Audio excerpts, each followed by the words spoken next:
చాలా సేపు ఏంట్రా.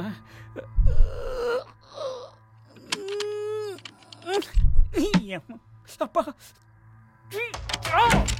వచ్చేసింది. ఊరికే కంగారు పడుకో. 24 గంటల్లో నా భార్య నా పిల్లల్ని చంపేస్తాను. దొరికిపోయాను. చూసాడేంటి? నేను చెప్పేది విను.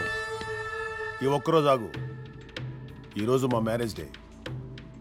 ఈ రోజుతో నా భార్య బిడ్డలు కూడా వదిలించుకుంటున్నాను. కేకులో విషం పెట్టి.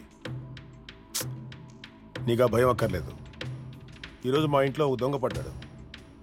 నా భార్య బిడ్డలకు విషం పెట్టి చంపి ఇంట్లో ఉన్నదంతా దోచుకెళ్ళాడని చెప్పి మొత్తం వాడి అకౌంట్లో తోసేస్తాను.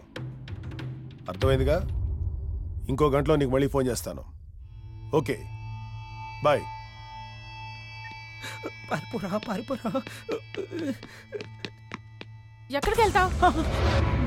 నువ్వు ఎక్కడికి వెళ్ళాల్సిన అవసరం లేదు. మన ఇద్దరం కలిసే వెళ్దాం అనుకున్నాం కదా. ఈరోజు మా పెళ్లి రోజు కూడా కలిసి వచ్చింది. కాసేపు ఆగితే మా పిల్లల్ని ఆయన్ని పాలల్లో విషం కలిపి చంపేస్తాం. మనకి ఏ అడ్డు లేకుండా పోతుంది. ఎవరన్నా అడిగితే ఏముంది, ఓ దొంగడు వచ్చాడు, ఏదో విషం కలిపి తినిపించి భర్తని పిల్లల్ని చంపేశాడు అని చెప్తా. అంతే సింపుల్. నా మీదకి ఎవరిది?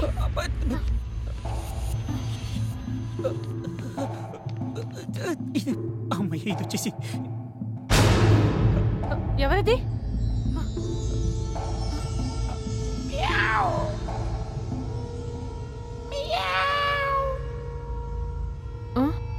పిల్ల.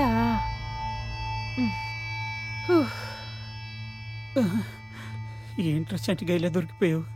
నీ 100 దొంగతనం ఇంత డేంజర్ ఉంది ఏంట్రా? భార్యాభర్తలు ఒకరినొకరు చంపుకోవడం ఏంట్రా? అనవసరంగా పిల్లల్ని వాళ్ళు చావడం ఏంటి, నన్ను ఇరికియడం ఏంటి? ఇక్కడి నుంచి అలాగే ఎస్కేప్ అవ్వాల్సింది. ఎస్కేప్ కాకపోతే ఇరిగిచ్చేస్తారు మనల్ని. భయపడకుండా వెళ్ళరా. వెళ్తున్నా.